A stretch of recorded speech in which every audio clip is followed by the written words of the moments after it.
The heart beats 100,000 times a day, 40 million times a year, some 3 billion times in the 70 to 80 years of a human life. 2 gallons of blood per minute, 100 gallons an hour travel through vessels and arteries with a combined length of 60,000 miles, more than twice the circumference of the Earth. Good afternoon, ladies and gentlemen. On behalf of Heart Connection Memory Tours, we want to welcome you to our special showing of Back to the Heart Brain, collection number 011007333. Just a few mentions before we begin. Heart Connection Memory Tours would like to inform you these are a collection of various experiences with the heart-brain connection. The donors have selected memories from times they have shared with other people. Our emotional memories are stored within our heart-brain, and because of this, we are able to embark on this tour today. We now have a much deeper scientific understanding of why heart activity affects mental clarity, creativity, emotional balance, intuition, and personal effectiveness. Our and others' research indicates the heart is far more than a simple pump. The heart is, in fact, a highly complex information processing center with its own functional brain, commonly called the heart brain, that communicates with and influences the cranial brain via the nervous system, hormonal system, and other pathways. These influences affect brain function and most of the body's major organs and play an important role in mental and emotional experience and the quality of our lives. We realize no two people's experiences are the same. By taking the tour today, we hope you will leave with a better understanding and empathy of the relationship to one another. Once we begin the tour, we want to remind you we will be making frequent stops as we travel through the rooms of our donated subconscious memories. We will witness examples of coherence in the everyday world, as well as examples of time without coherence. Pay special attention to the sights and sounds. As James Hillman says, the heart acts not as a central king or pump, but as a circulation itself, sensitive to many things in many places. The heart is communicating at all times with the brain.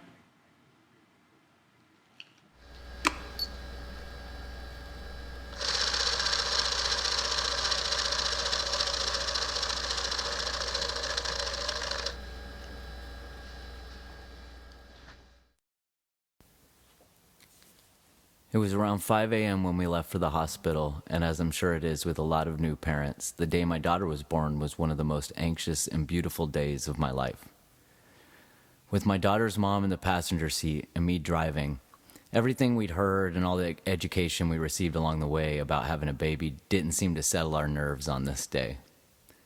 As we made our way down the hill of our street, I looked up at the sky, and I swear it has never looked this way before and never looked this way since. The clouds were round and all bunched together, and it looked like somebody had released a bundle of party balloons out into the sky. And behind those clouds, I could still see stars because it was the dawn sky, and those stars just shined through the clouds like diamonds. It was a beautiful sight, and I just had this overwhelming special feeling about the day. And as we were driving, I pictured we would walk into the hospital and it would be crazy, like some sort of doctor show like ER or Grey's Anatomy, but it wasn't like that at all. It was very calm, and everyone was there to help us, and they were all cool and collected, and it was the exact opposite of how I felt. After about 12 hours, finally it came time for like all the pushing and such, and my job during this time was to hold her left leg. However, it went really quick, this part of it. And, before I knew it, my daughter was in the midwife's arms, and she looked so weird. She was this dark shade of purple, covered from head to toe in slime, and she was completely lifeless. And during this second, which I could see her being lifeless, I had so many thoughts and probably said like a million prayers in a second during this time. And right as I was about to say the words, "Is she okay?" Right on O, "Is she all of a sudden, she breathed, took that first breath, all the blood settled where it needed to be, and I just the intensity of that moment was huge, and I saw this life come to this being, and I watched her take her first breath and cry her first cry, and I think if I were truly honest, I would say I never truly wanted to be a father until that moment.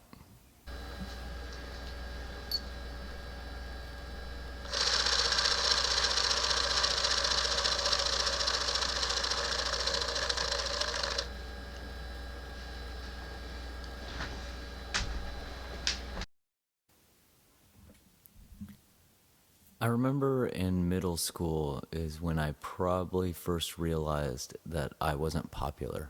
And I didn't like that feeling. I really wanted to be popular. I remember one occasion I saw a group of kids that I knew as the popular kids surrounding a kid I knew was an unpopular kid. And there a group of them kind of bullying him and making fun of him. And I thought that this would be a way to connect with the popular kids is if I joined in and started making fun of him as well. And so I joined in on the bullying, a big regret of mine. I remember the rest of the day at school just feeling awful that I acted outside myself and did something that wasn't right, wasn't true to the way I was raised. However, I was walking home that day from school, and all of a sudden I was just thrown to the ground. With a lot of pain to my back. And as I looked up, after falling on the ground, I realized that one of the bigger high school kids had hit me upside the back with a baseball bat, an aluminum baseball bat. And all he said was, "Don't make fun of that kid anymore." He used his name in kind of, karmatic justice for me. I, learned my lesson right away. And so last time I acted like that.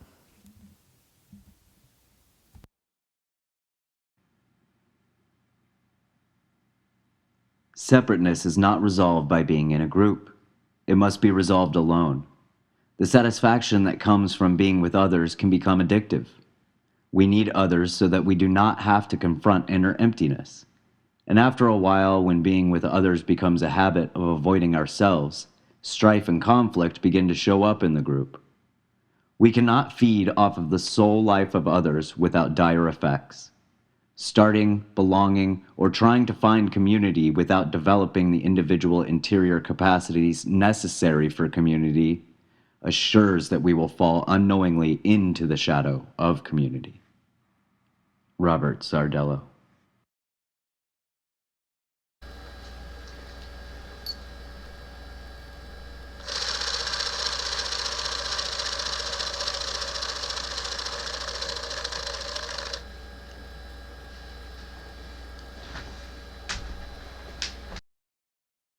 Like, that was when I realized that cops were not always on the side of right. I couldn't really put my finger on somebody putting their agenda over what's right. On the back of my dad's house, there was a tire swing, and the tire swing hung from I think it was a fir tree, but it was a big old tree. And one of my favorite things to do when I go visit my dad is I'd play on the tire swing, but I discovered I could spin it around, like wind it up, and then jump on it, and then let it spin out, and I'd ride it, and it was awesome. It was the fastest I'd ever gone without being in a car. After an afternoon of doing this, it was time to go home to my mom and new stepdad, and when I got home, they freaked out because apparently I had broken some capillaries in my eye, and it wasn't like a, oh my god, are you gonna die? Is it, like they weren't worried about that. They're just, we got him now. They were convinced that my dad had choked me. They ran me to the hospital, but again, not because they were worried about me, just because they needed proof. And they called up all the relatives, and so everybody met us at the hospital, and a lot of members of my family and even police were telling me, it's okay, you can tell us. You can tell us that he hurt you, even though he didn't. And I would tell them that, and then, and then they would kind of scold me for defending him, and then it's okay, you don't have to be scared of him, you can blah, blah, blah, and so on. And of course I'm not gonna, say that my dad hurt me, because he hadn't hurt me. So anyway, unbeknownst to me, at the time, my dad and some of his biker buddies had to muscle their way into the hospital because they weren't going to just let him come into the hospital. And he's trying to figure out what's going on because somebody tipped him off that something was up. So he comes in, and some of his ruffian friends go and run interference while he comes up to my room. And then I want to say that there was a policeman who was talking to me, but it might have been a relative. But there was somebody in there who was, trying again to get me to say that my dad hurt me. And my dad, comes busting in, and he's like, just tell him the truth. Tell him what happened. Don't let him scare you. Tell him the truth. Or tell the fucking truth. And it was unacceptable that he had used that kind of language in front of a kid. And then, my dad got dragged off because that was unacceptable. And so I just remember it being a big deal that he had used that kind of language in front of a kid, when the whole thing was them trying to get me to tell them that my dad had hurt me when he hadn't. Like that, I didn't have that vocabulary to know that that's what was up. But that was when I witnessed that, and it started my relationship with authorities off to a good start. I don't know. It might have also been helpful because then you learn the difference between, the authority that somebody has because they have a job, or the authority, you respect somebody's authority because you don't want to get shot, versus you respect somebody's authority because they actually have more information than you.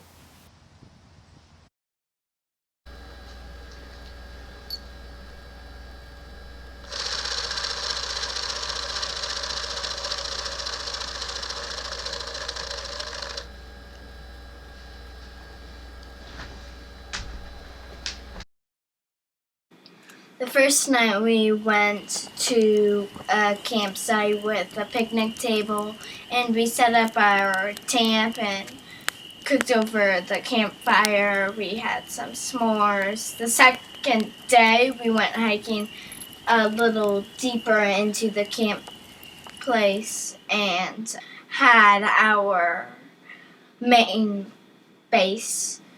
We played sorts of games too, and we each got a journal, and every day we would sit out somewhere where nobody else was near you. We weren't allowed to talk or anything, and you would just examine. There was a river, so you could listen to the river. You could look if there's any bugs playing around. You just wrote down what you saw, heard, and felt. We also could smell stuff too. So all of our senses, we just wrote down in that journal. I remember the first time I did it, I went near the river. I was sitting on a log, good like 20 feet away from the river. I wrote down how the river was, like how it was sounding fast. And while I was on the log, there were ants in a line trying to get over the log, which was fun to watch because they're like playing around and stuff, which was really cute. I also like felt leaves that were dried and felt because I was next to bushes, and I didn't write anything for my sense of smell. After the trip, I felt more connected to nature since I knew how nature likes to be and how it wants to be and how to not ruin a habitat of nature. It's just like, how would we feel putting ourselves in the plant's feet, and how would we feel if every day for the animals too, we or our habitat will get destroyed and we start going extinct? How would we feel about that? That's important to think because it's kind to think that way. It's kind to know how they would feel, and putting yourself in their shoes, it's like, that wouldn't feel good, that I would hate that, and yet people, human beings, are tearing down forests every second, which is sad. Never gonna be lonely if you're somewhere in nature, never. If no one's near you, you could just go out and talk to plants, you could be with plants, you could be with something that's living. In nature, you're always with someone, though it might not seem like it, because sometimes when you're in nature, human beings aren't near us. That's how the journaling worked. They want us to not feel like we were alone all the time. They want us to feel how the world is, how it should be, and how it's gonna be if we keep on destroying stuff. The journaling makes it seem like you're never gonna be lonely. You're always going to be with something you could talk to, with something you could watch, with something you could hear, with something in nature. You could smell, you could hear, you could feel, you could see. That's what the journaling helps us realize, what's actually going around. Because if you're always talking to someone, you can't notice this brilliant stuff that's happening while you're talking because you're focused on one thing and one thing only. But if you're open to everything, you could see everything that's going on, and you could tell cool stories about it, all that kind of stuff.